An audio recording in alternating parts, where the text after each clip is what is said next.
Cute আপুরা, তোমরা সবাই যে এসে আমার ইনবক্সে ভরে ফেলো আপু পিয়ার সেন্ড করো, পিয়ার সেন্ড করো। এখন তো আমি পিয়ার সেন্ড করবো না, আর তোমাদের কাছে পিয়ার সেন্ড করলে আমার ব্যবসা লাটে উঠবে। তখন কি হবে? আমার আম্মুর থেকে আমি ধার নিয়ে এতগুলো জিনিস কিনছি জানো তোমরা। এখন যদি এই টাকাগুলো না উঠায় আম্মুকে দিতে পারি, তখন কিন্তু আমার কপালে অনেক বড় একটা বাস আছে। তোমাদের যদি আমি পিয়ার সেন্ড করে করে আমার প্রোডাক্টগুলো শেষ করে দিই, তখন কি হবে বলো তো? আমি কি দিয়ে তখন বিজনেস করব বলো তো তোমরা?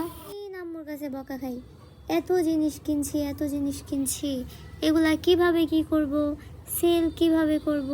এই দুই একটা অর্ডার আসলে কি আর তুই আমার টাকা দিতে পারবি?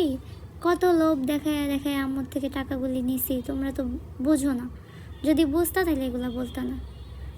আর তোমরা অনেকে আছো আমার ফেসবুকে পেজে আইসা কি করো তোমরা? শুধু দাম জিজ্ঞাসা করো, দাম জিজ্ঞাসা করে তোমরা কই যেন উধাও হয়ে যাও, তোমাদেরকে আর পাওয়াই যায় না।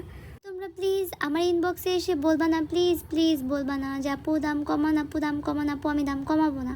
মাত্র 100 টাকার প্রোডাক্টে কে দাম কমাবে বলো তো? এখানে কি শুধু জিপসাম পাউডার দিয়ে সব কিছু হয়ে যায়?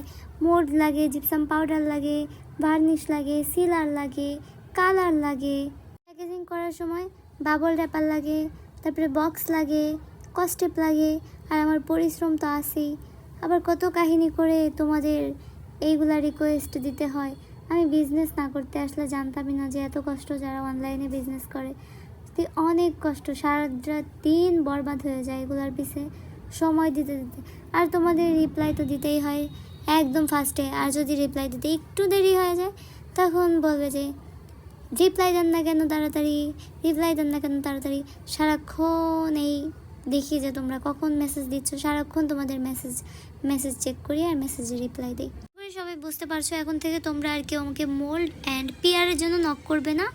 আর আমি আজকে তোমাদের প্রাইসটাও বলে দিচ্ছি আমার প্রোডাক্টের।